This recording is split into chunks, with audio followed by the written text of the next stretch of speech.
तो अब हम लोग कुछ क्वेश्चंस देखेंगे, स्पेशली सीरीज कॉम्बिनेशन और पैरेलल कॉम्बिनेशन पे, है ना। तो जैसे इसमें मैंने 5 क्वेश्चन कवर किया है। आपसे जो क्वेश्चन पूछे जाएंगे, जैसे ये 5 क्वेश्चंस हैं, जैसे ये देखिए, ये 3 क्वेश्चन इस साइड हैं और ये 2 क्वेश्चन इस साइड है। आपसे जो क्वेश्चन पूछा जाएगा वो कोई एक क्वेश्चन होगा, है ना। मैंने इसको 3-4 पार्ट में डिवाइड कर लिया है। कोई एक क्वेश्चन ऐसा पूछा जा सकता है इसमें से, ठीक है।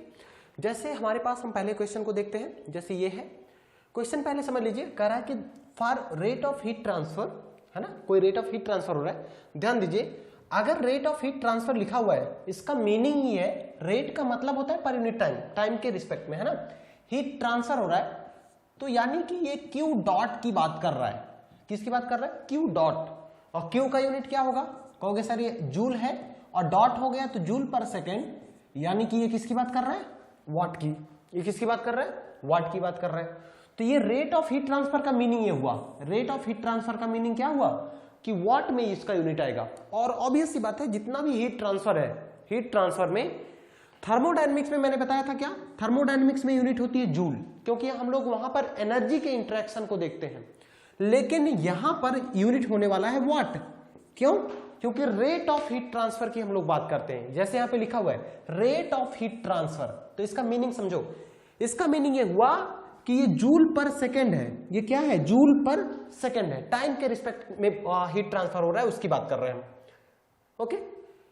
इन सीरीज कॉम्बिनेशन, कॉम्बिनेशन कैसा है? सीरीज है। सीरीज का मीनिंग हुआ कि एंड टू एंड कनेक्शन। जैसे ये है, इसके बाद ये लगा होगा, इसके बाद ये लगा होगा, ऐसे ढेर सारे एक दूसरे से कंबाइन हो। जैसे ये पहला वाला है, ये सेकेंड मेटल है, ये थर्ड मेटल है। इस कॉम्बिनेशन को हम लोग सीरीज कॉम्बिनेशन बोलते हैं। ये हमें क्या कहलाएगा? सीरीज कॉम्बिनेशन कहलाएगा, ठीक है। अच्छा, इसमें हीट का जो ट्रांसफर होगा सेम होगा। ये मैं आपको बता चुका हूं कि सारे ब्लॉक में हीट जो है ये क्यू ही होगा। ये चीज मैं बता चुका हूं। तो सीरीज कॉम्बिनेशन है विद 2 स्लैब्स, 2 स्लैब्स हैं जिनका थिकनेस L1 और L2 है। जिनका थिकनेस क्या है? L1 और L2 है। ओके। अब देखो, अगर K1 लिखा हुआ है तो इसका मतलब जो 1 वाला होगा, फर्स्ट ब्लॉक होगा, उसकी थर्मल कंडक्टिविटी क्या है? K1। उसका टेम्परेचर क्या है? θ1। और L1 क्या है? पहले वाले का थिकनेस। ये मैंने लिखा है यहां पे। थिकनेस क्या है? L1 पहले वाले का, L2 थिकनेस दूसरे वाले का है, और उसकी थर्मल कंडक्टिविटी K2 है, टेम्परेचर θ2 है। ओके, अभी इसको समझते हैं। यहां पे सपोज करिए हम लोग क्या करते हैं, 2 स्लैब लेते हैं, ठीक है। फर्स्ट स्लैब आपका ये हो गया, ठीक है, ये आपका फर्स्ट स्लैब हो गया, और ये आपका सेकेंड स्लैब हो गया। ये आपका सेकेंड स्लैब हो गया। सपोज करिए यहां से हम स्टार्ट करें हियर, ठीक है। ये हमारा सेकेंड स्लैब हो गया, ठीक है। ये दोनों बराबर है, हाइट हमारा क्या है? बराबर है, ठीक है। अब देखिए, ये दोनों कोई जरूरी नहीं है ये दोनों बराबर हो। इस नाते ये हाइट, ये वाला थिकनेस आपको कुछ ज्यादा लग रहा होगा, ये थिकनेस कुछ कम हो रहा होगा। कोई जरूरी नहीं ये बराबर है। हाँ, ये बराबर हो भी सकते हैं, ठीक है, ये बराबर हो भी सकते हैं। अब देखिए, यहां पर ये सपोज करिए, ये इसका, ये हम थिकनेस को शो करेंगे, ठीक है। यहां पे हमारा ये थिकनेस होगा, फाइन, ये हमारा थिकनेस शो किया जाएगा, ठीक है। तो यहां देखिए, ये वाला थिकनेस, सपोज करिए ये वाला थिकनेस हमारा क्या है? ये वाला थिकनेस है, ये L1 का थिकनेस होगा, और ये वाला थिकनेस जो होगा, ये वाला थिकनेस होगा, ये L2 का थिकनेस होगा। सपोज करिए ये है, ठीक है। ये हमारा हो गया, ये L1 और ये हो गया L2। ये क्या हो गया माय डियर? ये थिकनेस L1 है, पहले वाले का थिकनेस, और ये थिकनेस है L2। ये थिकनेस है L2। ये फर्स्ट हमारा स्लैब है, ये सेकंड स्लैब है, ठीक है। इन दोनों का हाइट सेम है, यानी कि एरिया हमारा सेम है। क्योंकि सर देखो, अगर एरिया की बात करूं मैं, अगर इसका 3 डायमेंशनल व्यू बनाने की कोशिश करें हम, तो 3 डायमेंशनल व्यू देखिए कुछ इस तरह से होगा। ये आपका 3 डायमेंशनल व्यू कुछ इस तरह से होगा।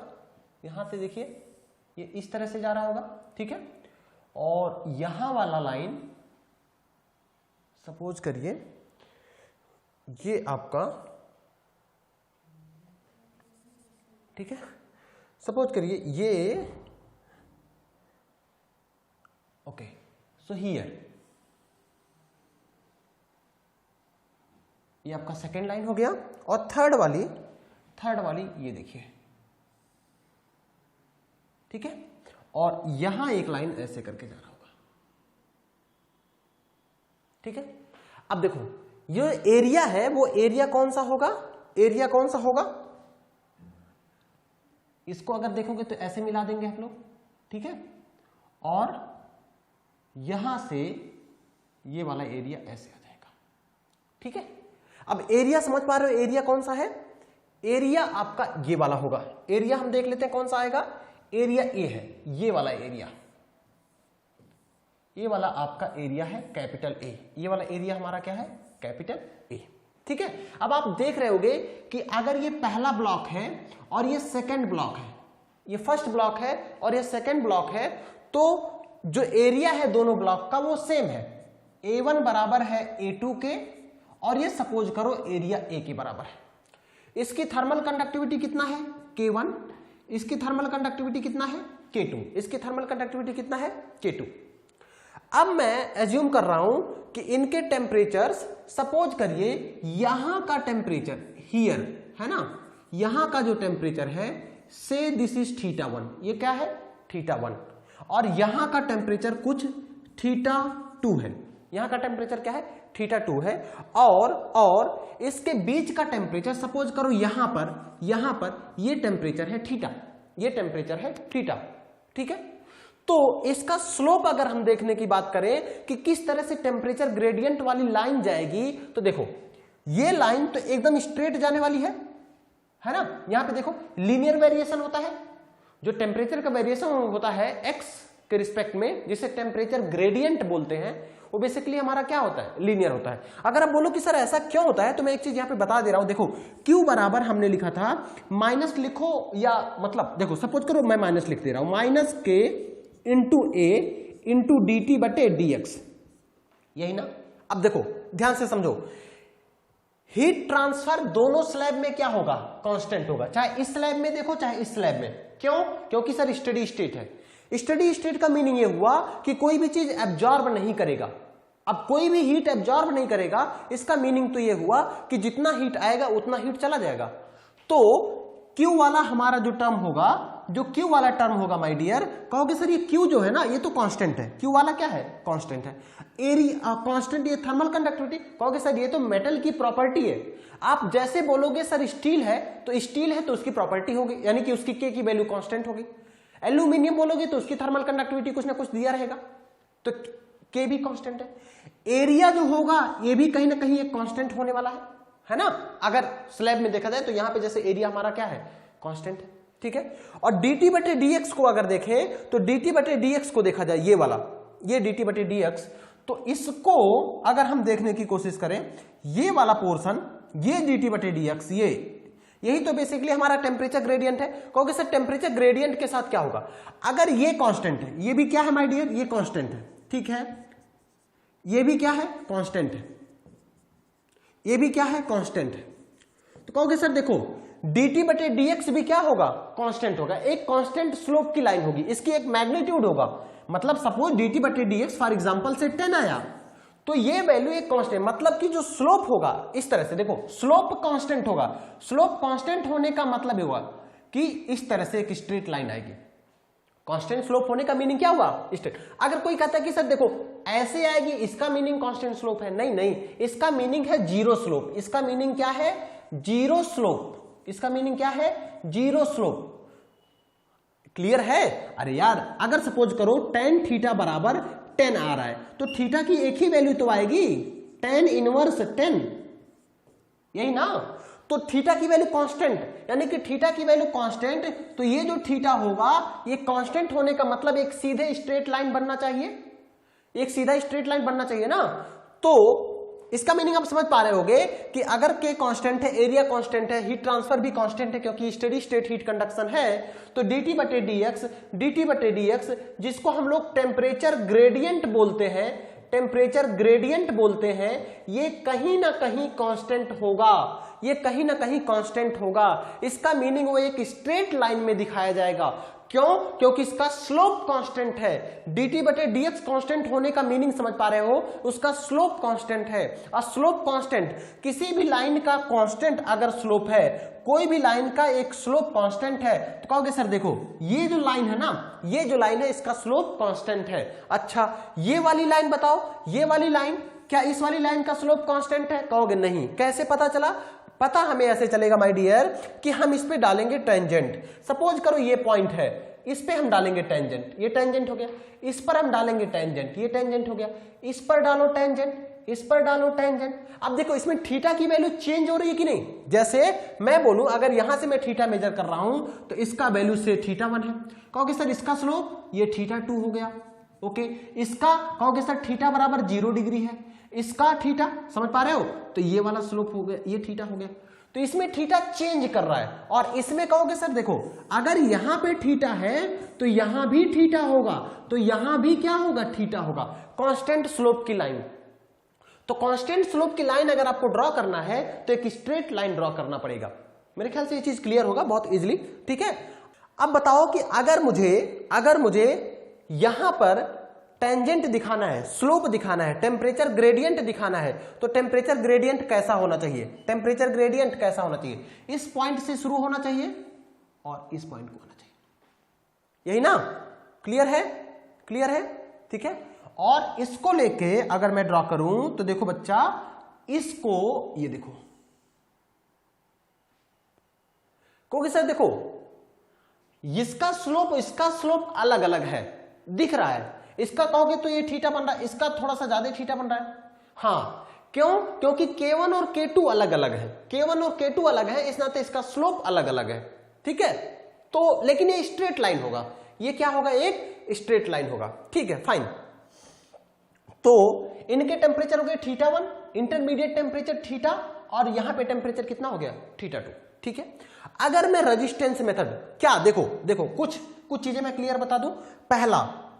पहला जो चीजें हैं, चूंकि स्टेडी स्टेट है, सिंस कैसा है? स्टेडी स्टेट है, steady state heat transfer, steady state heat transfer.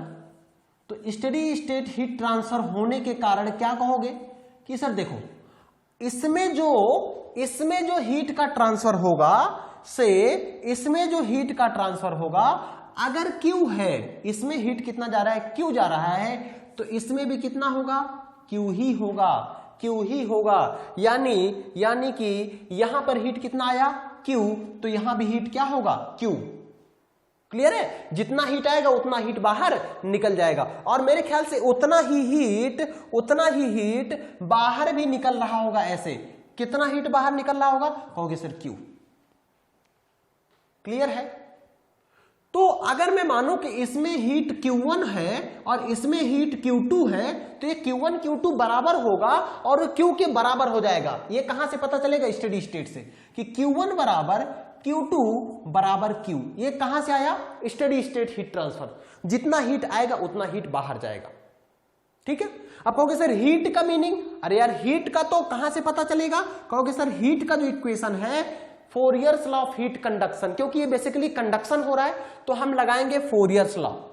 कहोगे सर ये बताओ, ये वाला जो इक्वेशन आपने लिखा है कि क्या ये सॉलिड बॉडी के लिए ही वैलिड होता है? नहीं, ये वैलिड है माय डियर, सॉलिड के लिए भी हो सकता है, इवन लिक्विड के लिए भी लगा सकते हैं, और गैसेस के लिए भी लगाया जा सकता है। सॉलिड, लिक्विड, गैस, तीनों चीजों के लिए लगाया जा सकता है ये वाला इक्वेशन।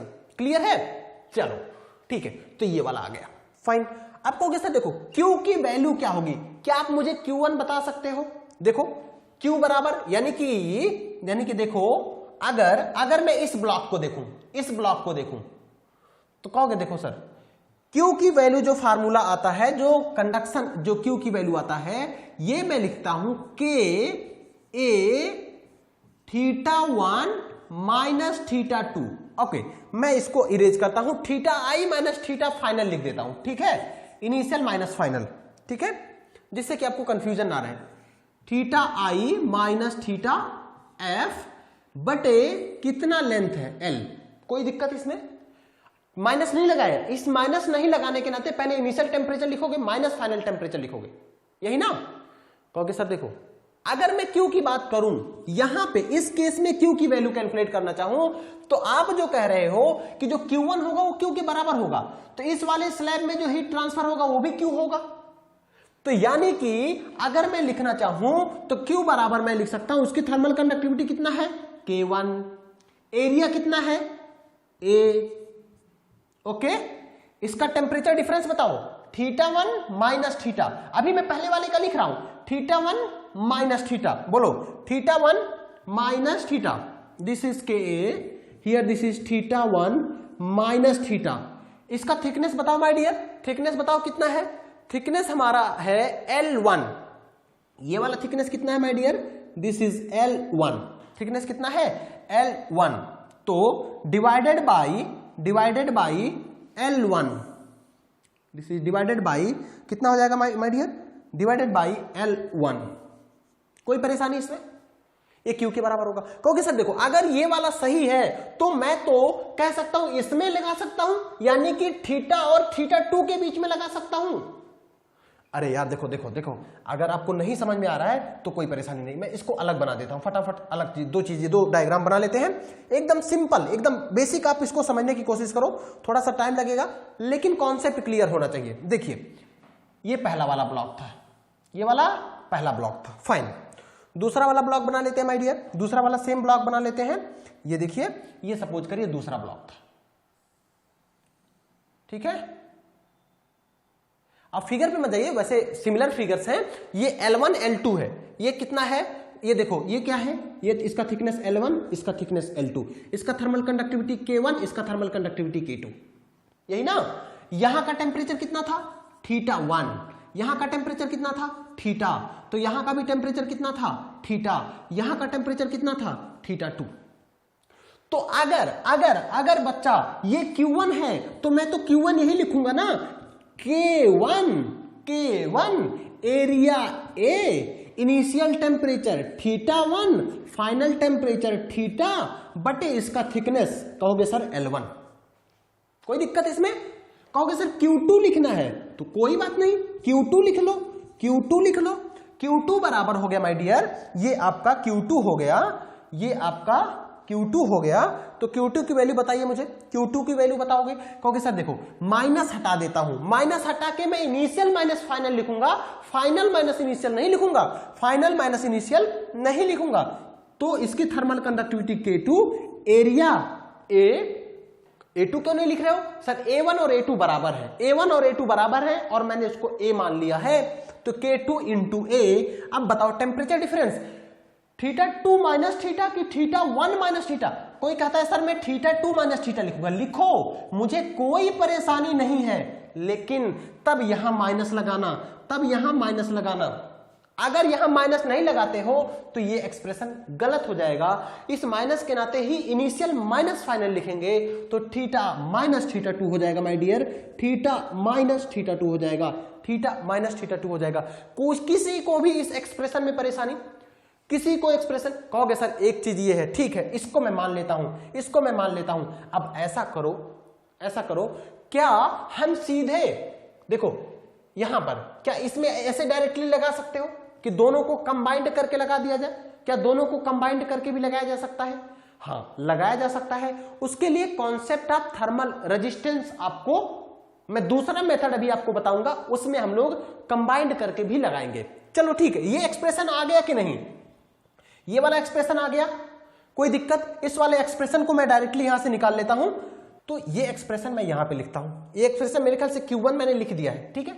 और आपको ये भी पता है कि जो Q1 है और ये Q2 ये दोनों बराबर हैं, यानी कि Q1 है ये Q2 के बराबर है और ये बेसिकली Q है।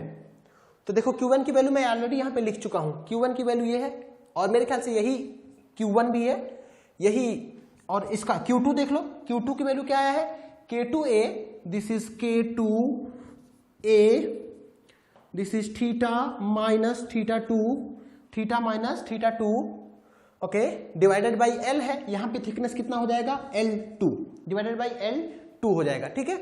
तो यहां का थिकनेस कितना कर दोगे, this is K2, this is A divided by L2। कहोगे सर देखो ये Q1 है, ये वाला टर्म है Q2, ये वाला टर्म क्या है Q2, और यही टर्म हो जाएगा Q के बराबर, क्योंकि स्टेडी स्टेट हीट कंडक्शन है, तो यही हमारा Q2 है और यही हमारा Q के बराबर हो जाएगा। क्लियर है? तो यानी कि ये एक्सप्रेशन इसके बराबर होना है। देखो जो हीट इसमें हुआ है Q1 वही हीट इसमें गया है, तो Q1 बराबर Q2 बराबर Q, Q1 बराबर Q2 बराबर Q। कहां से? Steady state heat conduction, steady state heat conduction में Q1 बराबर Q2 बराबर Q। तो देखो यहां से पता चला हमारा Q1 ये है, Q2 ये है, तो यही Q भी है। तो यानी कि इन दोनों इक्वेशन को मैं इक्वेट कर सकता हूं कि नहीं? इन दोनों इक्वेशन को मैं इक्वेट कर सकता हूं। ठीक है, अब इस इक्वेशन को मैं इक्वेट कर दे रहा हूं। ठीक है, ये वाला इक्वेशन हम लोग क्या करते हैं? इक्वेट करते हैं। तो क्या मिलेगा? यहां से देखिए, सॉल्व करिए थोड़ा सा। ये हो गया आपका, इक्वेट कर दो, this is K1 into A into θ1 minus theta divided by L1 बराबर यहां से आ गया my dear, this is K2 हो गया। उसके बाद उसके साथ एरिया आ गया A और theta minus θ2 divided by L2। अब देखो यहां पे क्या क्या कैंसिल होगा? एरिया कैंसिल हो गया। अब देखो L1 और L2 बराबर हो ये कोई जरूरी नहीं है, L1 L2 बराबर हो ये कोई जरूरी नहीं है। तो अब हम ऐसा करते हैं कि पहले आप θ1 को एक साथ रखो, θ2 को एक साथ रखो। ठीक है, इस एक्सप्रेशन को मैं यहां पे लेके आता हूं। ठीक है, ये वाला एक्सप्रेशन हमारा था। ठीक है, यही हमारा एक्सप्रेशन था, तो हम यहां पे रखते हैं। ठीक है, ये हमारा यही एक्सप्रेशन था। ठीक है, ए हमारा कैंसिल हो गया है। अब आगे बढ़ते हैं। देखिए ए हमारा कैंसिल हो गया, यानी कि मैं लिख सकता हूं कि K1 बाई L1 इंटू θ1। देखो K1 by L1 into θ1 minus K1 by L1 into theta बराबर K2 by L2 into theta minus K2 by L2 into θ2। अब मुझे निकालना क्या है? मुझे निकालना है थीटा, तो थीटा को एक साथ रखो। थीटा को सपोज करो उस साइड लेके आता हूं मैं, तो यहां पे हो गया my dear K1 upon L1 into θ1 plus ये वाला इधर आएगा तो माइनस है, तो इधर आके प्लस हो जाएगा K2 by L2 into theta क्या? θ2। यहां पे θ1 है, ये θ2। अब इसको इधर लेके जाओ, बराबर इस साइड को लिखो, इस साइड को हम लिखें तो K2 by L2 into theta plus ये वाला माइनस है, इस साइड जाके प्लस होने वाला है, तो K1 by L1 into theta. अब देखो थीटा कॉमन है, तो मैं इसको लिख सकता हूं my dear K2 upon L2 plus K1 upon L1 into theta. कोई परेशानी इसमें? कोई भी परेशानी बताइए। ठीक है, और इसको भी सॉल्व कर लो, देखो इसका एलसीएम ले लेता हूं मैं। L1 L2 का एलसीएम क्या होगा माय डियर? L1 L2 का एलसीएम क्या होगा? L1 L2 का एलसीएम हो गया L1 L2। देखो L1 L2 का एलसीएम क्या हो गया? L1 L2, यही ना? L1 से L2 कैंसिल हुआ, तो L1 से L1 कैंसिल होगा, L2 का इसमें मल्टीप्लीकेशन होगा, तो कहोगे सर देखो K1 θ1 के साथ उसमें L2 से क्या हो गया? मल्टीप्लाई हो गया। ठीक है, प्लस साइन रखो। उसके बाद क्या है? इसके बाद क्या बच रहा है बताओ? यहां हुआ बच्चा K2 θ2। ओके, K2 θ2, L2 से L2 कटा तो L1 का यहां पे मल्टीप्लीकेशन होगा। L1 का क्या होगा? मल्टीप्लीकेशन यहां से होने वाला है, L1 का मल्टीप्लीकेशन यहां से होने वाला है। इसमें कोई भी इशू? ठीक है, अब हम अगर इस एक्सप्रेशन को देखें तो ठीक है, तो इस एक्सप्रेशन को अगर हम देखें तो यहां पे है। ठीक है, अब यहां से हमें थीटा निकाल के लेके आना है। यहां से मेरे ख्याल से थीटा निकालना बहुत इजी टास्क है। ठीक है, इसको आप क्या कर लो, L1 L2 इधर भी कॉमन ले लो। देखो L1 L2 ये हमारा एलसीएम हो जाएगा, L1 का इसमें मल्टीप्लाई हो जाएगा K2 L1 plus K1 L2, बोलो। और इधर तो ऑलरेडी है ही, इधर क्या है L1 L2 K1 θ1 L2 plus K2 θ2 L1। बोलो इसमें कोई परेशानी? ठीक है, अब L1 L2 इधर से कैंसिल आउट हो जाएगा, ये L1 L2 ये L1 L2 कैंसिल हो जाएगा, और इसके साथ यहां पर है थीटा, तो थीटा की वैल्यू यहां पे जो मल्टीप्लाइड है इधर आके क्या हो जाएगा, डिवाइड हो जाएगा। इस नाते जो थीटा की वैल्यू आ गया, जो हमारा थीटा की वैल्यू आएगा, यहां से बताइए थीटा की वैल्यू क्या आ गया, थीटा की वैल्यू आ गया K1 θ1 L2 K1 θ1 L2 plus K2 θ2 L1 K2 θ2 L1 divided by बताओ यहां पे क्या डिवीजन होगा, डिवाइडेड बाई ये वाला पूरा टर्म इसके साथ आ जाएगा, ये वाला पूरा टर्म इसके साथ आ जाएगा, तो पूरा टर्म क्या है K2 L1 plus K1 L2, okay, K2 L1 plus K1 L2, ये पूरा का पूरा टर्म हमारा आ गया। ठीक है, तो ये बेसिकली इंटरमीडिएट टेम्परेचर है। इंटरमीडिएट टेम्परेचर का मीनिंग समझ पाए आप? इंटरमीडिएट टेम्परेचर का मीनिंग ये है माय डियर, इसके बीच का टेम्परेचर क्या है, यहां पर टेम्परेचर थीटा, इसकी वैल्यू क्या है, क्लियर है? तो यहां पर हमारा फाइनल एक्सप्रेशन जो निकल के आया इंटरमीडिएट टेम्परेचर का, ये हमारा फाइनल एक्सप्रेशन निकल के आ गया माय डियर इंटरमीडिएट टेम्परेचर का। This is our final expression, intermediate temperature का फाइनल एक्सप्रेशन यहां से ये हमारा आ गया, this is our final expression.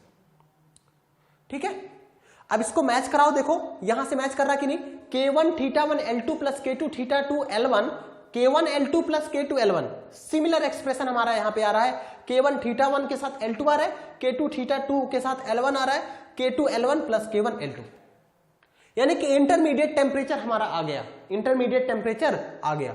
अब कहोगे सर ये बताओ ये सेल्सियस में आएगा कि केल्विन में आएगा? आप जो वैल्यू रखोगे K1 K2 की, जैसे यहां पे θ1 की वैल्यू आप सेल्सियस में रख रहे हो तो ये सेल्सियस में आना है, केल्विन में रख रहे हो तो केल्विन में आना है। जहां डिफरेंस रहेगा वहां पे कोई फर्क नहीं पड़ता, चाहे केल्विन में रखो चाहे सेल्सियस में रखो। ओके, तो हमारा फर्स्ट क्वेश्चन हो गया सॉल्व। सेकंड क्वेश्चन क्या कह रहा है कि रेट ऑफ हीट ट्रांसफर।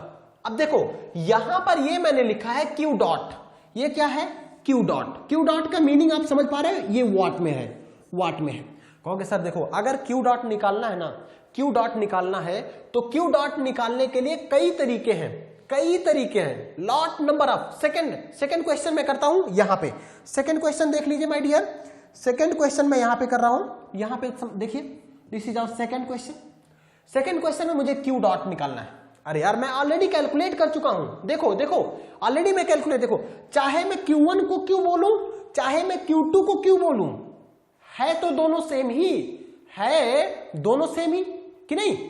अरे भाई स्टेडी स्टेट हीट कंडक्शन है, तो जो अगर Q यहां पे जा रहा है तो यही बेसिकली Q1 इसमें होगा, और यही हीट ट्रांसफर Q जो होगा ये इसमें Q2 कहलाएगा। लेकिन Q1 Q2 Q ये सब बराबर होंगे, क्योंकि जितना एनर्जी आएगा उतना एनर्जी जाना है, ये स्टेडी स्टेट हीट कंडक्शन का मीनिंग होता है, जितना एनर्जी आना है। देखो दो स्टेटमेंट होते हैं स्टेडी स्टेट में, जितना एनर्जी इन हुआ उतना एनर्जी आउट होगा, जितना मास इन हुआ उतना ही मास आउट होगा।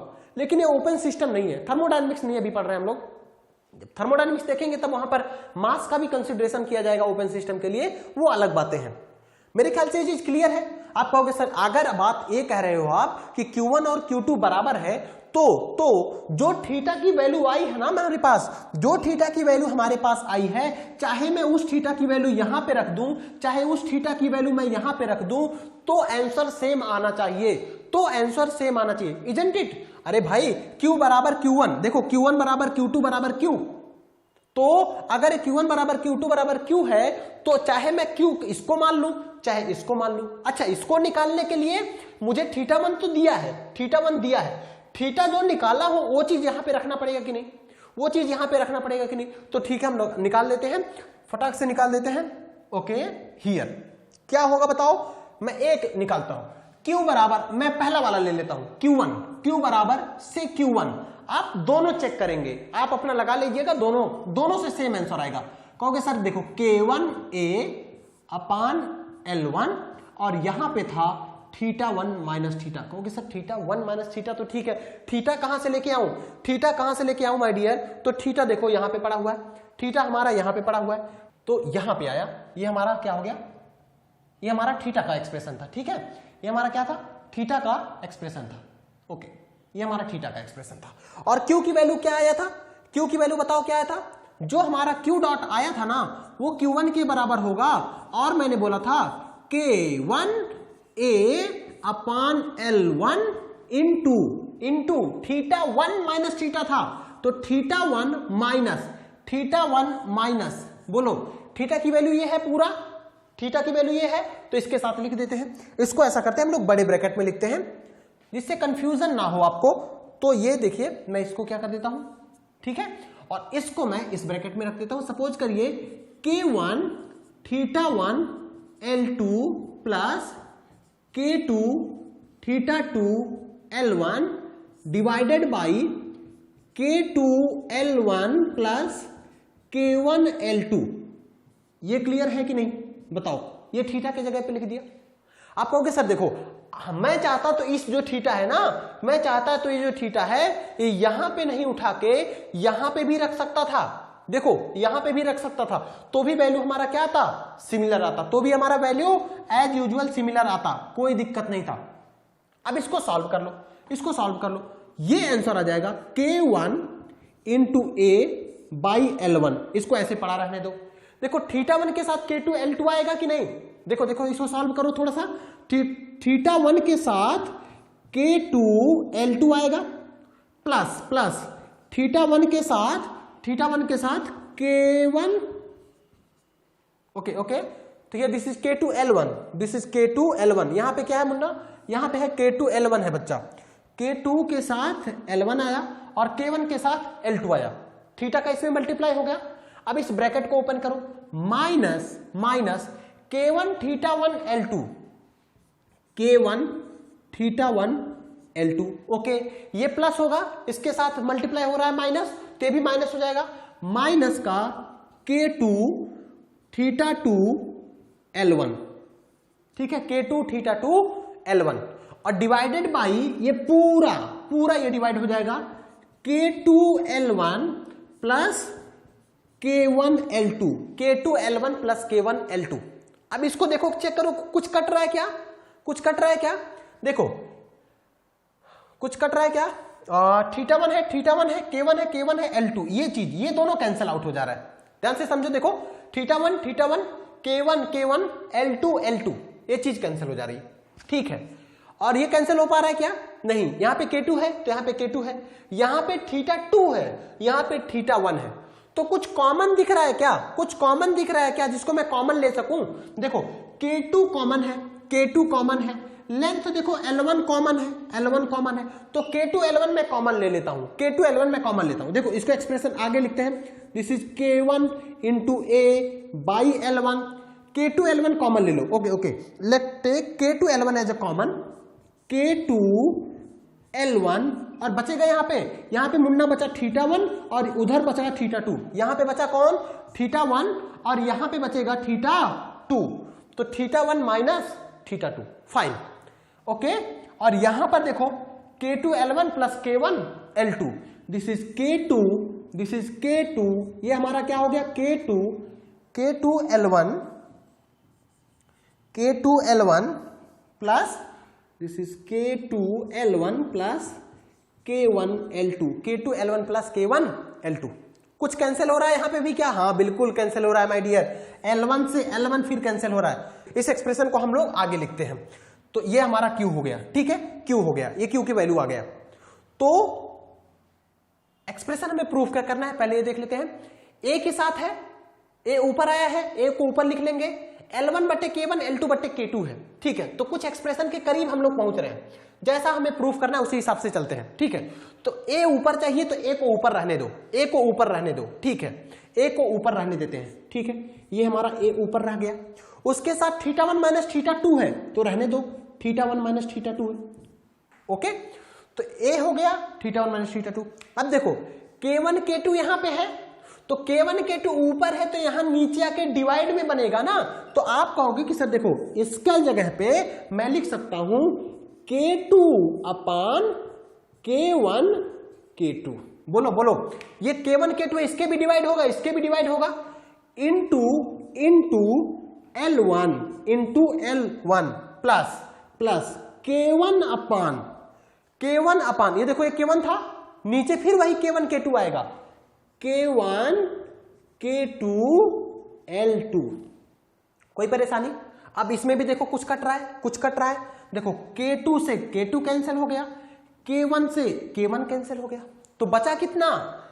ये देखो फाइनल एक्सप्रेशन आ रहा है, यहां पे फाइनल एक्सप्रेशन आ रहा है। फाइनल एक्सप्रेशन जो हमारा आया माय डियर, Q बराबर जो Q हमारा आया final expression, of course Q dot आया A θ1 minus θ2 A times θ1 minus θ2 divided by A times θ1 minus θ2 divided by, देखो चेक करो क्या है, L1 बटे K1 प्लस L2 बटे K2, L1 बटे K1 प्लस L2 बटे K2, L2 बटे K2। ये हमारा एक्सप्रेशन आ गया, ये वाला एक्सप्रेशन हमारा फाइनल एक्सप्रेशन आ गया। किसका माय डियर? फाइनल एक्सप्रेशन आ गया हीट ट्रांसफर का, रेट ऑफ हीट ट्रांसफर का। कोई परेशानी है इसमें? कोई भी इशू? ठीक है। अब देखो आपको लग रहा होगा सर इतना बड़ा क्वेश्चन करवा रहे हैं, नहीं, हर एक सेक्शन आपसे एक एक क्वेश्चन पूछेगा। यहां पे मैंने 5 सेक्शन लिया है, तो 5 सेक्शन में से 5 क्वेश्चंस है। एक्चुअली हम लोग एक क्वेश्चन नहीं सॉल्व कर रहे हैं, हम लोग 5 डिफरेंट क्वेश्चंस को सॉल्व कर रहे हैं। तो सेकंड क्वेश्चन में जो हमारा ऑब्जेक्टिव था rate of heat transfer, okay sir इसका यूनिट अब बताओ। अगर अब ये तो डिपेंड करेगा ना कि आप किस में ले रहे हो। अगर आपने एरिया को मीटर स्क्वायर में लिखा, ठीक है, ये आपने चाहे डिग्री सेल्सियस में लिखा चाहे डिग्री केल्विन में लिखा, कोई फर्क नहीं, या तो डिग्री सेल्सियस में लिखोगे या तो केल्विन में लिखोगे।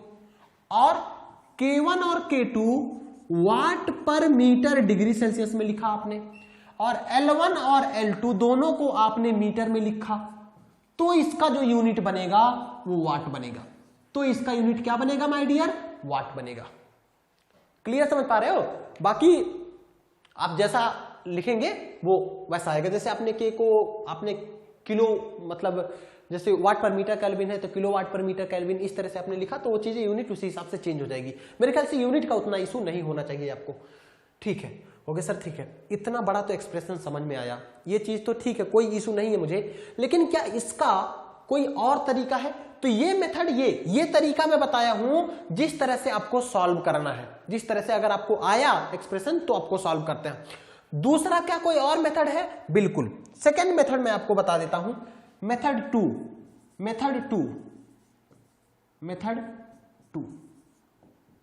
ठीक है, आपको मैंने थर्मल रेजिस्टेंस निकालना बताया है, तो थर्मल रेजिस्टेंस वाला हम लोग निकालते हैं। सो हमारे पास let us take it outside, यहां से इसको निकालते हैं। देखिए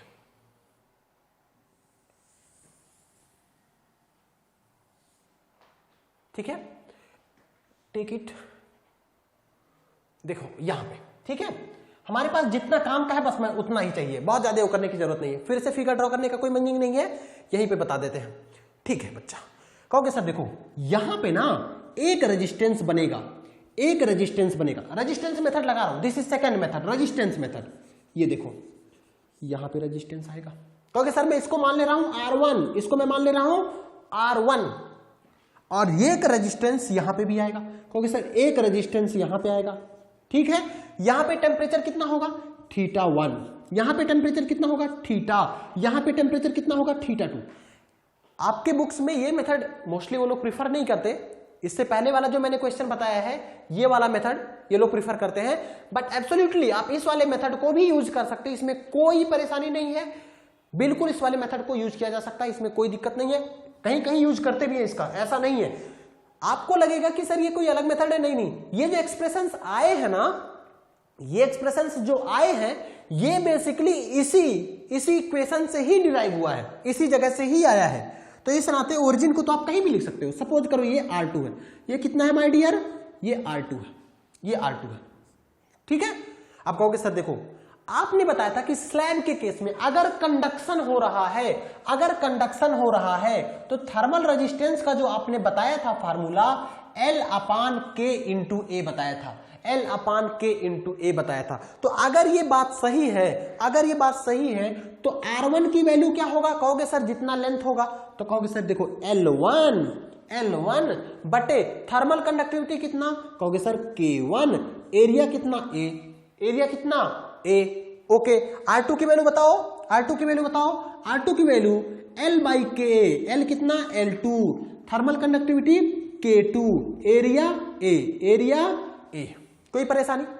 कहोगे सर अगर ठीक है, ये बात है, अगर मैं ये है, ये ठीक है, इसमें कोई इशू नहीं है, तो मैं क्या करता हूं, यहां पे देखिए, अगर ये ठीक है, इसमें कोई इशू नहीं है, तो मैं एक फार्मूला लगा सकता हूं। क्या आपने बोला था? जो रेट ऑफ हीट ट्रांसफर होगा, रेट ऑफ हीट ट्रांसफर होगा, this is rate of heat transfer, rate of heat transfer, ये आपने जो बोला था, आपने कहा था कि Q डॉट बराबर डेल्टा थीटा बटे RTH, RTH। तो RTH निकालो। कहोगे सर देखो, जो इक्विवेलेंट थर्मल रेजिस्टेंस होगा, चूंकि ये सीरीज में है, चूंकि ये सीरीज में है, तो ये R1 प्लस R2 हो जाएगा। कहोगे सर देखो मुझे नहीं पता, हालांकि मैंने इसको बताया है, प्रूफ नहीं करवाया था, मैं आगे इसको प्रूफ भी करवा दूंगा, आप परेशान ना हो, इस एक्सप्रेशन को मैं आगे प्रूफ भी करवा दूंगा, इसमें कोई इशू नहीं है, बहुत सिंपल सा एक्सप्रेशन है, ठीक है। तो ये फार्मूला हमारा यूज होने वाला है, आगे ये फार्मूला यूज होने वाला है। कहोगे सर R1 तो मुझे पता है, R1 पता है। अच्छा, आप कहोगे सर देखो ये कैसे पता चला कि ये Q सेम है? माय डियर, अगर इसमें करंट फ्लो करता तो I1 यहां भी होता, तो I1 यहां भी होता, हीट होता उसी तरह से, तो Q यहां भी होता, Q यहां भी होता, Q यहां भी होता और Q वहां भी होता। तो R1 की वैल्यू लिख लो, ये फटाक से वैल्यू इसका चेकआउट करो। देखो R1 की वैल्यू कहोगे sir L1 by K1 × A, बोलो L2 बाई K2 × A, ये हो गया RTH की नहीं, this is equation 1, this is equation 1, ठीक है। इस नाते Q डॉट की वैल्यू बता दो माय डियर, Q डॉट की वैल्यू बताओ, डेल्टा थीटा, डेल्टा थीटा मतलब, अब किसी के दिमाग में आ सकता है कि सर ऐसा है, डेल्टा थीटा का definition theta initial minus theta final होता है, अगर माइनस नहीं लगाता हूं तो, ओके, तो मैं तो इसको θ1 माइनस थीटा भी तो लिख सकता था। हाँ लिख लो, कोई परेशानी नहीं है माय डियर, कोई भी परेशानी नहीं है। कंडीशन ये है तब रेजिस्टेंस केवल R1 लेना। ये क्या, देखो देखो एकदम क्लियर रहो, एकदम क्लियर, कोई दिक्कत नहीं है। क्योंकि सर देखो ऐसा है, मैं Q1 लिखना चाहता हूं, अरे Q1 नहीं, Q ही है यार, Q1 Q2 बराबर Q ही तो है, Q। क्या मैं ये लिख सकता हूं डेल्टा T बटे RTH? हाँ बिल्कुल लिख सकते हो, कोई परेशानी नहीं। अब डेल्टा T का डेफिनेशन, अगर θ1 माइनस थीटा है तो θ1 माइनस थीटा बटे RTH कितना लोगे, जो इन दोनों के बीच में आया, L1 बटे K1 × A। समझ पाए? ओके, व्हाट, और अगर मैं थीटा माइनस θ2 लिखता हूं, ओके, अगर ये तो एक आ गया, ये Q की वैल्यू आ गई, और यही सेम एक्सप्रेशन अगर थीटा माइनस θ2 लिखते हो तो थीटा माइनस θ2 लिखो, थीटा माइनस θ2 लिखो, तो उनके अंदर जो रेजिस्टेंस आ रहा है, कहोगे सर ये तो R2 आ रहा है, तो R2 वाला लिख लो, R2 वाला लिख लो, L2 बटे K2 × A। हाँ अच्छा, कहोगे सर देखो बात ये ठीक है, अगर तो मैं क्यों, अगर मैं θ1 माइनस θ2 लिखता हूं, अगर मैं θ1 माइनस θ2 लिखता हूं तो रेजिस्टेंस कितना आएगा? अरे टोटल जोड़ो ना, अब की θ1 और θ2 के बीच में कितने रेजिस्टेंस आ रहे हैं? R1 और R2 आ रहे हैं, R1 और R2 आ रहे हैं, तो सीरीज में है तो equivalent resistance R1 plus R2 हो जाएगा, तो L1 बटे K1 × A प्लस L2 बटे K2 × A। अब हमारे पास जो मतलब इक्वेशंस हैं, देखो ये वाला इक्वेशन आया है, एक दूसरा इक्वेशन ये आया है, तीसरा इक्वेशन ये आया है। माय डियर, इस तीनों इक्वेशन में से कोई भी इक्वेशन यूज कर लो, आपको हीट की वैल्यू निकल के आ जाएगी, रेट ऑफ हीट ट्रांसफर जब मैं क्वेश्चन करवाऊंगा तो तीनों फार्मूले आपको लगा के दिखा दूंगा, जो मन करे सो लगा लो, कोई टेंशन करने की जरूरत नहीं है, ठीक है। L1/K1 है, L2/K2 है। क्या ऐसा ही कुछ एक्सप्रेशन प्रूफ करने को दिया था हमें? यस, बिल्कुल एज यूजुअल। देखो देखो देखो, Q बराबर एरिया सेम है, एरिया को बाहर ले लो, A into θ1 minus θ2, A into θ1 minus θ2 divided by अब क्या बचा बच्चा? देखो A ऊपर चला गया था तो L1/K1 प्लस L2/K2। क्या यही Q डॉट है? क्या यही प्रूफ करने को दिया था? बताओ, क्या यही प्रूफ करने को दिया था? A θ1 minus θ2 L1/K1 plus L2/K2। दो क्वेश्चन हमारे कंप्लीट हो गए, ठीक है। अब हम लोग थर्ड क्वेश्चन की तरफ जाते हैं। अभी मैंने बोला था ना कि अभी मैं आपको प्रूफ करके बता दूंगा कि R बराबर R1 प्लस R2 होगा, R बराबर R1 प्लस R2 होगा, और ये बराबर होगा 1/A L1/K1 प्लस L2/K2। तो पहले तो हमें प्रूफ जो करना है, R बराबर R1 प्लस R2। ये पूछ सकता है, कैसे पूछेगा कि अगर कोई स्लैब में ऐसे लिखेगा, for rate of heat transfer in series combination with two slabs of thickness L1 L2 and thermal conductivity K1 K2 जिनके एरिया सेम है, उनके लिए जो इक्विवेलेंट रेजिस्टेंस है वो R1 प्लस R2 होगा, या 1/A L1 K1 plus L2/K2 होगा, ठीक है। तो डायरेक्टली इसको नहीं लिख देना है कि R बराबर R1 प्लस R2, नहीं, ये अगर लिख दे रहे हो तो गलत हो जाएगा, वो सही नहीं है। तो कैसे आप प्रूफ करेंगे? तो मैं थर्ड यानी कि सी पार्ट में कवर करता हूं। देखो ये नेक्स्ट क्वेश्चन हो गया, ये बेसिकली नेक्स्ट क्वेश्चन हो गया, तो ये आपका सी पार्ट हो गया। क्लियर है? सी पार्ट हमारा हो गया, ओके। तो अगर सी पार्ट देखा जाए तो इसको देखो, एक इक्वेशन ये बन के आया है। आप क्या लिखोगे? वी नो दैट क्या जानते हैं, अभी हम लोगों ने प्रूफ किया है, नो दैट Q डॉट बराबर K A theta initial minus theta final by thickness L, और यही बराबर होगा डेल्टा थीटा बटे RTH, यही ना। और अभी मैं क्यों निकाल चुका हूं, मैं ये वाला एक्सप्रेशन उठा के रख देता हूं वहां पे, तो यहां पे लिखते हैं, ये दोनों बराबर करते हैं। क्या आया था? Q की वैल्यू आया था A times θ1 minus θ2, A times θ1 minus θ2 upon L1/K1 plus L2/K2। तो ये हो गया my dear L1/K1 plus L2/K2, ये था।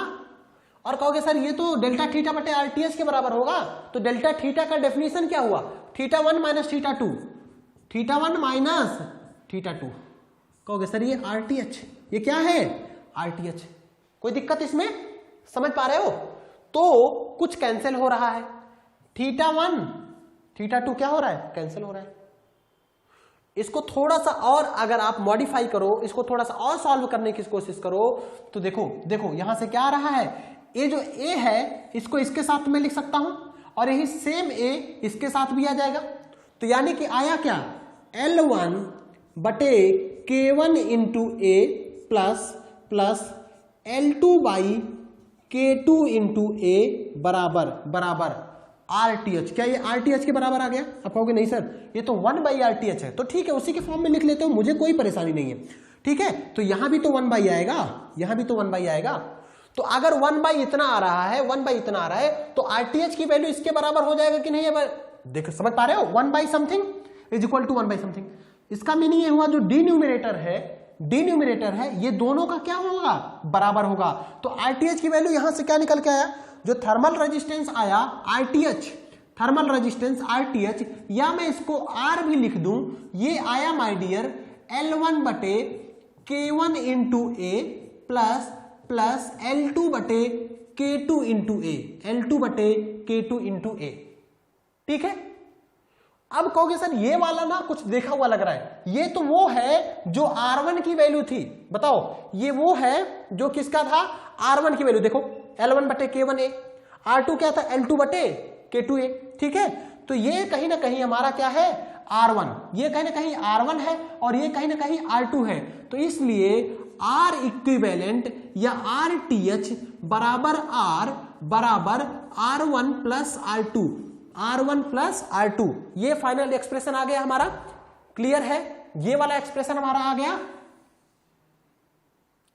R बराबर R1 प्लस R2। क्या यही प्रूफ करना था, बोलो, ठीक है, दिस इज प्रूफ्ड, पक्का। अब कहोगे सर देखो 5 नंबर का एक क्वेश्चन आया, अब मैं इतना लिखूंगा क्या, अरे नहीं भाई, कुछ इतना क्यों लिखोगे, सिंपल आप लिखोगे। 5 नंबर का क्वेश्चन आया, आप हाँ डायग्राम बनाना पड़ेगा, डायग्राम तुरंत बना लो, छोटा सा जो मैंने 2 स्लैब वाला डायग्राम बनाया था, उसके बाद यहां से सीधे लिखोगे वी नो दैट Q बराबर इतना, ये इसको और ये प्रूफ, बस। अब आपको ये चीज याद रखना पड़ेगा, ये चीज आपको फार्मूला है ना बेसिक, ये तो याद रहेगा ही रहेगा, ऑब्वियस सी बात है, ठीक है। अब ये नहीं, अब जैसे ये क्वेश्चन आया तो कितना बड़ा, शुरू से नहीं करने की जरूरत है, आप यहां से लिखोगे वी नो दैट Q बराबर इतना, यहां से एक्सप्रेशन सॉल्व किया, यहां से एक्सप्रेशन सॉल्व किया और यहां से आंसर आ गया। ये हो गया RTH बराबर R बराबर R1 प्लस R2, शुरू से सॉल्व करने की जरूरत नहीं है, ठीक है, फाइन। उसके बाद तो हम लोगों ने 3 क्वेश्चन, हमारा 3 क्वेश्चन कंप्लीट हो गया। 4th क्वेश्चन कह रहा है equivalent coefficient of thermal conductivity. इससे पहले के क्वेश्चंस जरूर आएंगे, स्पेशली इसमें से जो क्वेश्चन आएगा ना माय डियर, क्वेश्चन जो आएगा ना वो देखो 100% जो मैं श्योर हूं, जो मुझे लगता है कि डेफिनेटली ये क्वेश्चंस आने हैं, वो क्वेश्चन इंटरमीडिएट टेम्परेचर पे है, रेट ऑफ हीट ट्रांसफर पे। इक्विवेलेंट रेजिस्टेंस जल्दी पूछता नहीं है, इक्विवेलेंट रेजिस्टेंस जल्दी नहीं पूछेगा, या पूछ भी सकता है बट ये थोड़ा सा कम चांसेस है। लेकिन ये दोनों क्वेश्चन तो मतलब डेफिनेटली आने हैं, अगर यहां से क्वेश्चन बना तो, और ऑब्वियस सी बात है बनना तो है ही क्वेश्चन। और यहां से देखो, यहां से ये बहुत इंपॉर्टेंट क्वेश्चन है, equivalent coefficient of thermal conductivity when L1 and L2 both are same. तो 2 क्वेश्चन करेंगे जब L1 और L2 सेम नहीं होगा और जब L1 और L2 सेम होगा। तो let us move to 4th question. तो डी पार्ट हम लोग 4th क्वेश्चन करते हैं। 4th क्वेश्चन करते हैं, सिंपल सा था, इक्विवेलेंट थर्मल कंडक्टिविटी निकालना है। तो इक्विवेलेंट थर्मल कंडक्टिविटी के लिए पहले डायग्राम ड्रॉ करो, ये देखो ऐसा कुछ था डायग्राम, ठीक है, ये दोनों एज बराबर है, ओके। इसका थर्मल कंडक्टिविटी कितना था, कहोगे सर K1, इसकी थर्मल कंडक्टिविटी कितना है K2, इसका लेंथ कितना है L1, ये हमारा कितना है L1, और ये वाला लेंथ कितना है L2, ये वाला लेंथ हमारा कितना है माय डियर L2, दोनों का एरिया क्या है बराबर। तो इक्विवेलेंट थर्मल कंडक्टिविटी का मीनिंग क्या हुआ, इक्विवेलेंट थर्मल कंडक्टिविटी का मीनिंग ये हुआ, जैसे सपोज करो अगर ये कोई एक अलग बॉडी होगा, ये कोई अलग बॉडी होगा ना, ये कोई अलग बॉडी होगा, ठीक है, अच्छा, तो इसी तरह से ये भी कोई अलग बॉडी होगा कि नहीं, ये भी कोई ना कोई अलग बॉडी होगा, क्लियर समझ पा रहे हो। तो अब एक ऐसा बॉडी बनाओ, एक ऐसा बॉडी बनाओ माय डियर, एक ऐसा बॉडी बनाओ, ये देखो,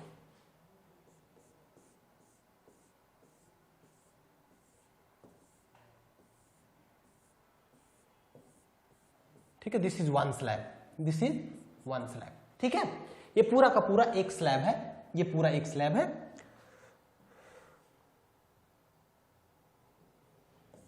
ये आपका पूरा एक स्लैब है, ठीक है।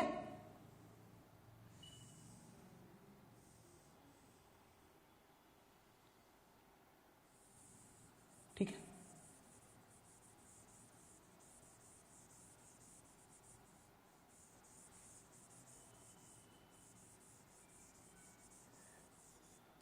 ठीक है, ये आपका एक स्लैब हो गया।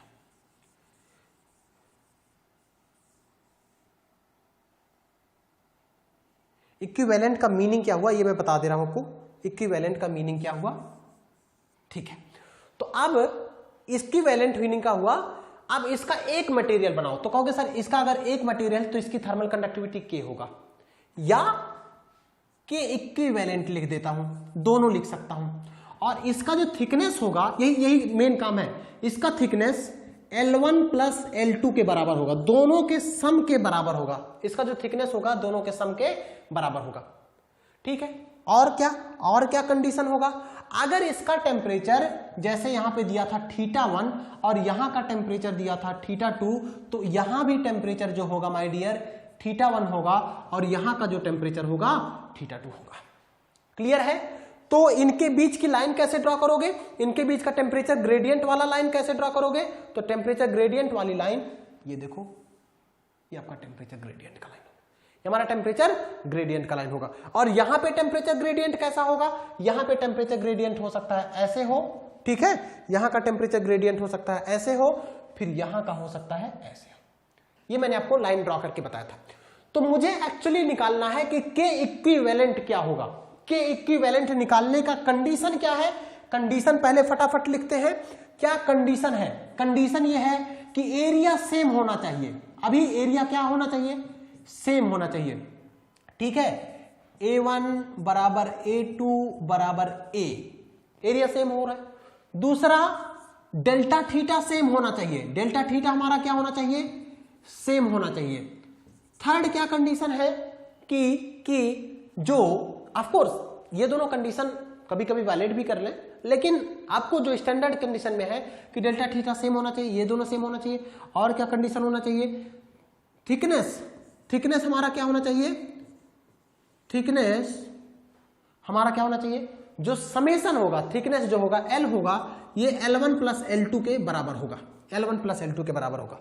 क्वेश्चन ये समझो कि अगर ये स्टील का है, ये एल्यूमिनियम का है और मुझे कॉपर का बनाना है, तो कॉपर के लिए या फिर ऐसा कौन सा मटेरियल यूज करूं, उसके लिए मुझे क्या करना पड़ेगा? K1 और K2 का इक्विवेलेंट निकालना पड़ेगा और उस K की वैल्यू के हिसाब से हम लोग मटेरियल सेलेक्ट करेंगे। तो कंडीशन क्या क्या रह गया?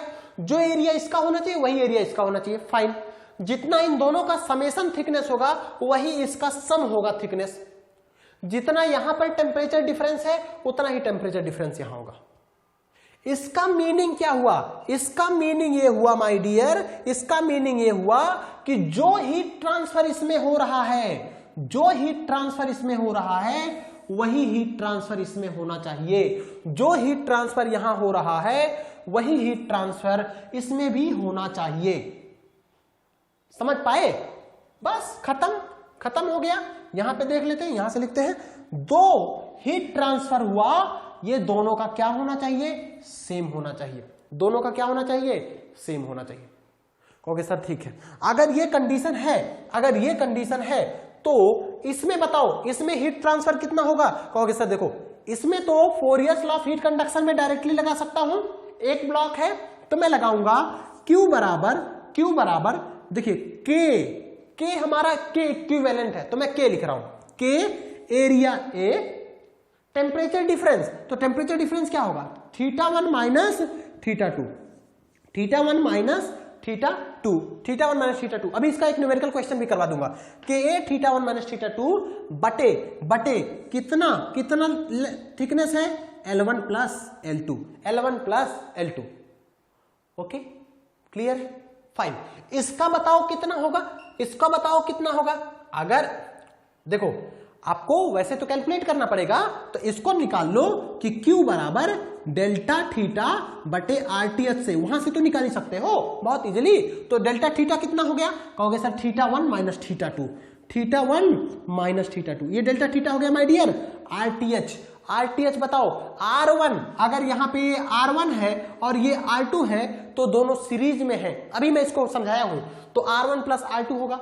R1 का मतलब कहोगे sir L1 upon K1 into A plus L2 upon K2 into A। बोलो, कोई दिक्कत इसमें? ये वाला एक्सप्रेशन उठा के रखते हैं,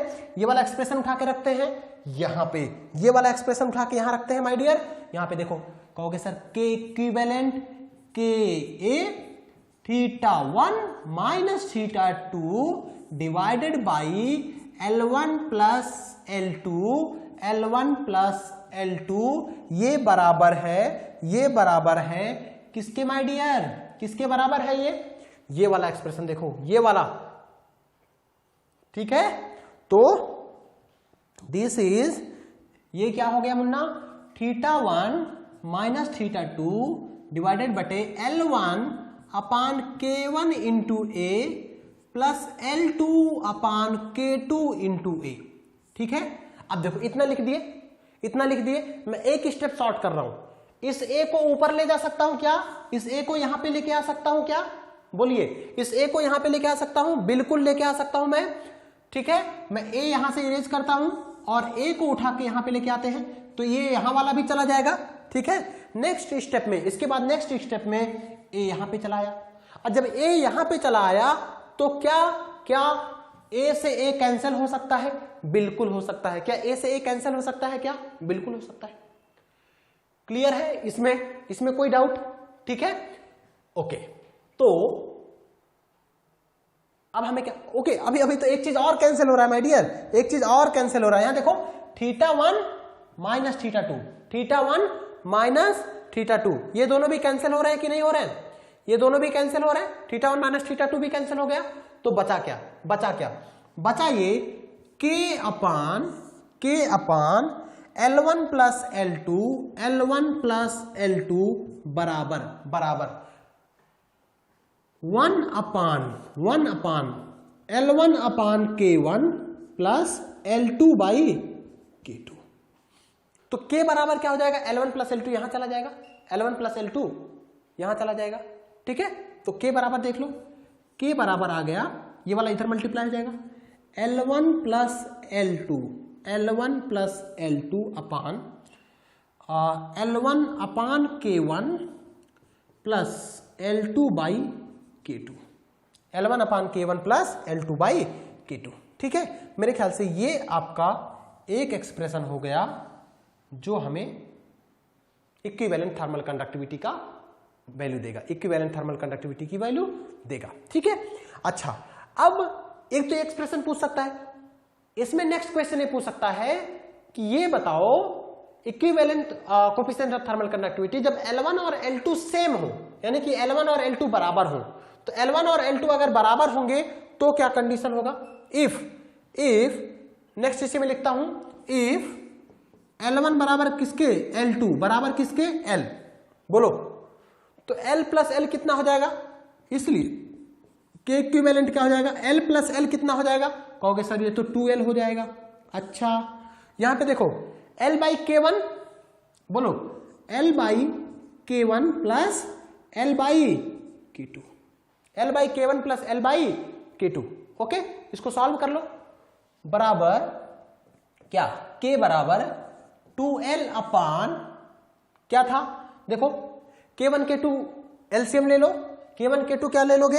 एलसीएम ले लोगे, तो यहां हो गया K1 K2 और क्या बचा माय डियर? K2 के साथ L।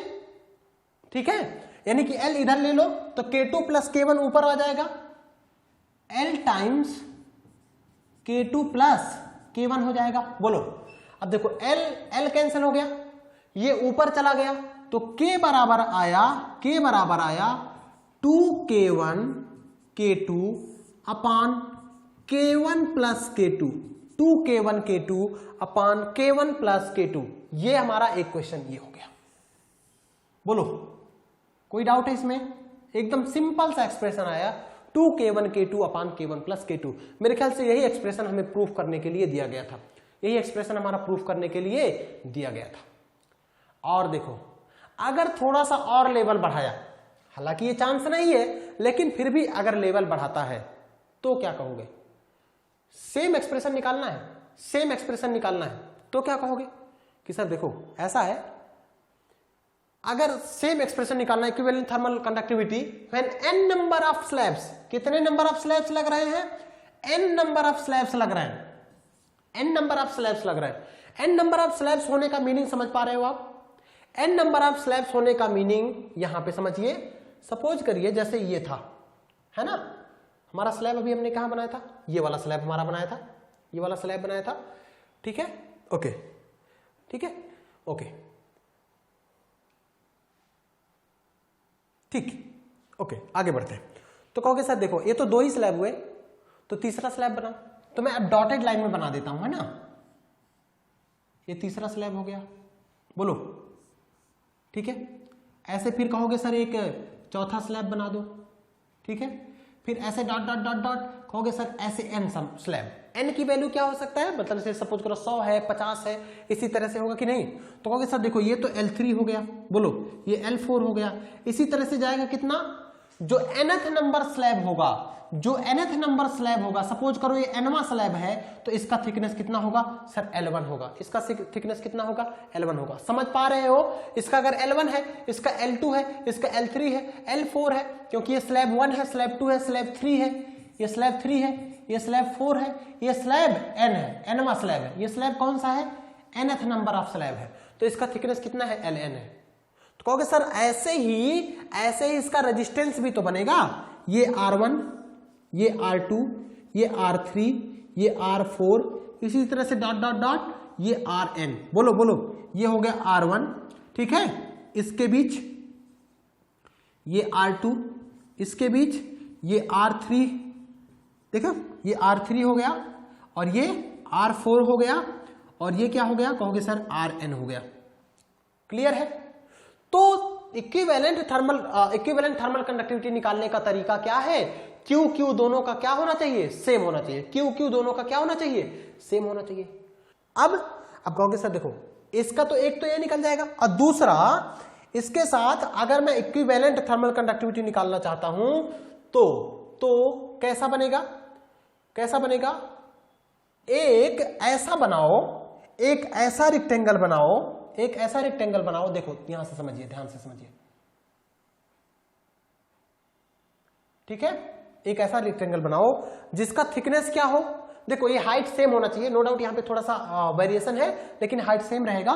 तो यहां पर थिकनेस क्या होगा, L1 plus L2 plus L3 plus dot dot plus Ln। क्यों, दो था तो Ln प्लस L2 कर दिए, तो n स्लैब है तो L1 plus L2 plus L3 plus dot dot Ln होगा। इसकी थर्मल कंडक्टिविटी क्या होगा, इसकी थर्मल कंडक्टिविटी क्या होगा, K होगा। इसका टेम्परेचर θ1 है, और लास्ट वाले का टेम्परेचर अगर θ2 है, तो यहां भी टेम्परेचर ये देखो ये θ1 होगा, और यहां पे लास्ट में टेम्परेचर क्या हो जाएगा, θ2 हो जाएगा। लास्ट में टेम्परेचर क्या हो जाएगा, θ2 हो जाएगा। इसमें कोई डाउट मेरे ख्याल से नहीं होगा आपको, एरिया दोनों का सेम होगा, एरिया दोनों का क्या होगा, सेम होगा। यहां पे देखो Q बराबर कर लेते हैं, तो Q बराबर Q क्या, इक्विवेलेंट स्लैब का, और ये समेशन वाले स्लैब का। कहोगे इक्विवेलेंट स्लैब का अगर मैं निकालना चाहूं तो सर लिख सकता हूं कि θ1 माइनस θ2 बाई थिकनेस। तो थिकनेस तो L1 plus L2 plus L3 यही है ना, तो L1 plus L2 plus L3 plus dot dot plus Ln, बोलो Ka dt बटे dx आ गया, Ka dt बटे dx आ गया, ओके, बराबर बोलो डेल्टा टी बटे RTH, डेल्टा टी बटे RTH। देखो लगा सकते हैं A टाइम्स θ1 माइनस θ2, या डेल्टा टी बटे RTH सीधे लगाओ, तो डेल्टा टी क्या हो जाएगा, कहोगे सर देखो यहां का RTH क्या होगा, R1 plus R2 plus R3 plus R4 dot dot Rn। RTH की वैल्यू क्या होगा, कहोगे सर RTH ना सबका सम होगा, क्योंकि सब सीरीज में है, तो R1 plus R2 plus R3 plus R4 plus dot dot Rn। बोलो Rn की वैल्यू क्या होगा, कहोगे सर लेंथ Ln बटे थर्मल कंडक्टिविटी, सपोज करो Kn है, उसका एरिया A है। इसी तरह से हम लोग निकाल लेंगे, इसमें कोई बड़ी इशू तो है नहीं। तो डेल्टा टी कर दो, तो θ1 माइनस θ2 ये डेल्टा टी हो गया, बटे RTH क्या होगा, अभी मैंने निकाला है L1 बटे K1A, बोलो L2 बटे K2A plus dot dot dot nth वाले का क्या होगा, nth वाले का क्या होगा, Ln बटे Kn इंटू A, बोलो Ln बटे Kn इंटू A। ठीक है, इस तरह से हमारा ब्रैकेट लग जाए। ठीक है, मैं एक स्टेप स्किप करता हूं, देखो यहां से देखो ये वाला एरिया, ये वाला एरिया, इसी तरह से ये वाला एरिया और यहां का एरिया, ये कैंसिल हो जाएगा कि नहीं, क्योंकि ये वाला ऊपर जाएगा तो ये दोनों कैंसिल हो जाएगा। θ1 माइनस θ2 कैंसिल हो जाएगा, बोलो θ1 माइनस θ2 कैंसिल हो जाएगा। तो K बराबर, अब इस K की वैल्यू निकालना है, इस K की वैल्यू निकालना है, तो k की वैल्यू क्या आ गया, कहोगे सर देखो k की जो वैल्यू आ गया, k की जो वैल्यू आ गया, सिंपल सा k की जो वैल्यू आ गया, ये वाला एक्सप्रेशन ऊपर जाएगा, ये वाला एक्सप्रेशन ऊपर जाएगा। फटाक से लिखते हैं क्या, L1 plus L2 plus L3 plus dot dot Ln बटे ये पूरा क्या होगा, L1 बटे K1 प्लस L2 बटे K2 प्लस L3 बटे K3 plus dot dot dot Ln बटे Kn, Ln बटे Kn, Ln बटे Kn हो जाएगा कि नहीं हो जाएगा, क्लियर है इसमें कोई डाउट। देखो सिंपल सा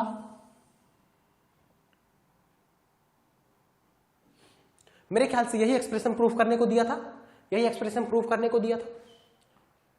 ठीक है। अब देखो इस एक्सप्रेशन को कहीं भी यूज कर सकते हो। सपोज करो 2 स्लैब होता तो इधर वाला 0 हो जाता, इधर वाला 0 हो जाता, तो L1 प्लस L2 अपान L1 अपान K1 प्लस L2 अपान K2 हो जाता कि नहीं। और यही अभी हम लोगों ने प्रूफ किया है। यहां देखो L1 प्लस L2 अपान L1 अपान K1 प्लस L2 अपान K2, 3 के लिए होता तो L1 plus L2 plus L3 अपान L1 अपान K1 प्लस L2 अपान K2 प्लस L3 अपान K3। इसी तरह से n नंबर है तो यहां पे लेंथ n तक जोड़ते जाओ और यहां पे रेजिस्टेंस n तक जोड़ते जाओ, ठीक है। ओके, तो इस क्वेश्चन को देखो हम लोगों ने 5 क्वेश्चन सॉल्व किया, 5 क्वेश्चन अलग अलग तरह के सॉल्व किया। इसमें से कोई क्वेश्चन आपको पूछा जा सकता है कि कोई एक सिंगल क्वेश्चन पूछा जाएगा।